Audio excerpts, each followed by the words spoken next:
सूचना केवल हमारे विचार हैं, वित्तीय सलाह नहीं। निर्णय लेने से पहले खुद शोध करें। किसी भी लाभ या हानि के लिए हम उत्तरदायी नहीं हैं। आज हम देख रहे हैं स्टार सीमेंट लिमिटेड के 2025-26 Q1 की standalone financial performance. Starting with the sales, पिछले क्वार्टर से सेल्स में -17% का डिक्रीज हुआ है, मगर कंपनी ने पिछले साल के मुकाबले 13% का सेल्स इंक्रीज रिपोर्ट किया। Expenses -19% quarter on quarter decrease हो गए हैं, जो साल भर के -3.5% के डिक्लाइन के साथ अलाइन करता है। एक्सपेंसेस में डिक्रीज अच्छा है, लेकिन सेल्स में डिक्रीज निराशा की बात है। कंपनी का operating profit performance highly positive रहा, जो पिछले साल के मुकाबले अप्रॉक्स 4 गुना ज्यादा रही। Quarter on quarter around -8% decrease हुआ है। Operating profit margin OPM annual basis पे 14% से इंक्रीज हुआ है और पिछले क्वार्टर के कंपैरिजन में 2% से इंक्रीज हुआ है। एक्सेप्शनल आइटम्स को ऐड करके अदर इनकम पिछले क्वार्टर के कंपैरिजन में -17.5% गिर गई, बावजूद इसकी ईयरली ग्रोथ 22% हुई है। इंटरेस्ट एक्सपेंसेस पिछले क्वार्टर से 20% अप हुआ, लेकिन ईयर ओवर ईयर इंक्रीज लगभग 2 गुना हुआ है।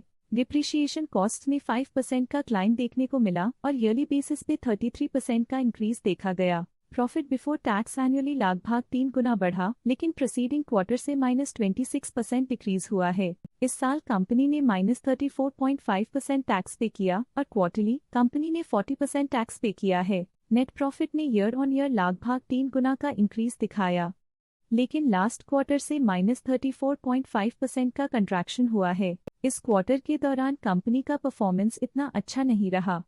नेगेटिव नेट प्रॉफिट लॉसेस को इंडिकेट करता है। वहीं अगर एनुअल एनालिसिस की बात करें तो इस साल कंपनी का परफॉर्मेंस काफी अच्छा था। अर्निंग्स पर शेयर EPS में साल भर में अप्रॉक्स 2 गुना का इजाफा देखा गया, जो कंपनी की बेहतर परफॉर्मेंस को दिखाता है। लेकिन क्वार्टरली में 34% की गिरावट भी नजर आई। इस क्वार्टर में कंपनी का EPS इतना अच्छा नहीं रहा। नेगेटिव प्रॉफिट कमजोर एफिशिएंसी को दिखाता है। स्टार सीमेंट लिमिटेड के फाइनेंशियल स्नैपशॉट को रिव्यू करते हुए कुछ मुख्य ट्रेंड्स सामने आए हैं, जो कंपनी की परफॉर्मेंस पे रोशनी डालते हैं। जून 2022 से जून 2025 तक स्टार सीमेंट लिमिटेड की फाइनेंशियल जर्नी में सबसे पहले बात करते हैं सेल्स की। इस साल सेल्स में -21% की गिरावट आई है और पिछले 4 सालों में भी -12% की गिरावट देखी गई है, जो एक लंबे समय तक गिरावट को दर्शाता है। 3 साल पहले के बढ़ती हुई सेल्स के बाद पिछले 2 सालों से सेल्स गिर रही है, जो ग्रोथ मोमेंटम बनाए रखने में चुनौतियां दिखाता है। अब बात करते हैं एक्सपेंसेस की। इस साल एक्सपेंसेस -17.5% घाट गए हैं और पिछले 4 सालों में -10% की कमी आई है। इस साल हालांकि एक्सपेंसेस सेल्स से थोड़ा ज्यादा बढ़े हैं, मगर ग्रोथ रेट्स का करीब होना स्टेडी ऑपरेशनल कॉस्ट को दर्शाता है। चैलेंजेस से गुजरते हुए ऑपरेटिंग प्रॉफिट ने इस साल -48% की डाउनटर्न देखी, जो एक ट्रेंड को कंटिन्यू करता है, पिछले 4 सालों में -29% की डिक्लाइन के साथ। एक वृद्धि के बाद पिछले 2 सालों से ऑपरेटिंग प्रॉफिट गिर रहा है, जो कुशलता बनाए रखने में चैलेंजेस को दर्शाता है। कठिन दौर से गुजरते हुए नेट प्रॉफिट में इस साल -114% की गिरावट आई है, जो पिछले 4 सालों में -113% की गिरावट के साथ चुनौती पेश करता है। पिछले 2 सालों से नेट प्रॉफिट में गिरावट आई है, जो ऑपरेशनल चैलेंजेस या मार्केट कंडीशंस पर चिंता बढ़ा सकती है। EPS के लिए रास्ता कठिन रहा है। इस साल EPS -138% डिक्रीज हुआ और पिछले 4 सालों में कुल मिलाकर -136% की गिरावट हुई है। एक इजाफे के बाद पिछले 2 सालों में EPS गिर रहा है, जो कुछ चैलेंजेस को दर्शाता है जिन्हें स्ट्रेटेजिक रिव्यू की जरूरत है। चलिए अब बात करते हैं शेयर होल्डिंग पैटर्न की। स्टार सीमेंट की शेयर होल्डिंग रिपोर्ट्स कुछ इस प्रकार की हैं, जो अननोन 2025 के तक चलता है। ये रिपोर्ट कंपनी के शेयर्स की डिटेल्ड जानकारी देता है, जिसमें promoters, promoter groups, foreign investors, public investors और सरकारी एंटिटीज शामिल हैं। पब्लिक द्वारा हेल्ड शेयर्स का परसेंटेज 35.15% से इंक्रीज होकर 2025 के में 35.17% तक का इंक्रीज से देखा गया। ये चेंजेस स्टेट है कि पब्लिक की इन्वेस्टमेंट कंपनी में क्वार्टर टू क्वार्टर इंक्रीज हुई है। जब कंपनी के शेयर्स का अधिकतम हिस्सा प्रमोटर्स, FII, DII या गवर्नमेंट के पास होता है, तब ये माना जाता है कि कंपनी मजबूत हाथों में है, जो स्थिरता और मजबूत समर्थन को दर्शाता है और इस मार्केट की स्थिरता बनी रहती है। डोमेस्टिक इंस्टीट्यूशनल इन्वेस्टर के शेयर होल्डिंग में थोड़ा डिक्रीज आया 2025 के से 2025 के में। जो दिखाता है कि डोमेस्टिक इंस्टीट्यूशंस ने अपने स्टेक को -0.24 से डिक्रीज किया है। FII फॉरेन इंस्टीट्यूशनल इन्वेस्टर्स ने अपना शेयर होल्डिंग 2025 में 2.02% से 2025 में 2.24% तक इंक्रीज किया। ये बताता है कि फॉरेन इंस्टीट्यूशंस ने कंपनी में अपना इंटरेस्ट 0.22% तक इंक्रीज किया है। ये था कंपनी का करंट शेयर होल्डिंग पैटर्न। चलिए देखते हैं कुछ इंटरेस्टिंग प्रमोटर डील्स जो हाल ही में कंप्लीट हुई। 2 जुलाई 2025 को सुचिता अग्रवाल ने 9,500 शेयर्स पोर्टफोलियो से हटा दिए 213.47 रुपीस पर यूनिट के हिसाब से, जिसका टोटल था 20.3 लाख। 2 जुलाई 2025 को विनय एंड कंपनी ने 1,200 शेयर्स की बिक्री की 213.89 रुपीस पर यूनिट के हिसाब से, जिसका टोटल था 2.6 लाख। 27 जून 2025 को महावीर प्रसाद अग्रवाल फैमिली ट्रस्ट ने 20,000 शेयर्स इन्वेस्ट किया 211.2 रुपीस पर यूनिट के हिसाब से, जिसका टोटल था 42.2 लाख।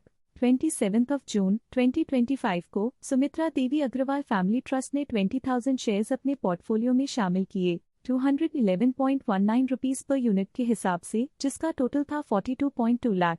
27 जून 2025 को सुहाग ओवरसीज ट्रेडिंग प्राइवेट लिमिटेड ने 10,000 शेयर्स इन्वेस्ट किया 209.88 रुपीस पर यूनिट के हिसाब से, जिसका टोटल था 20.9 लाख।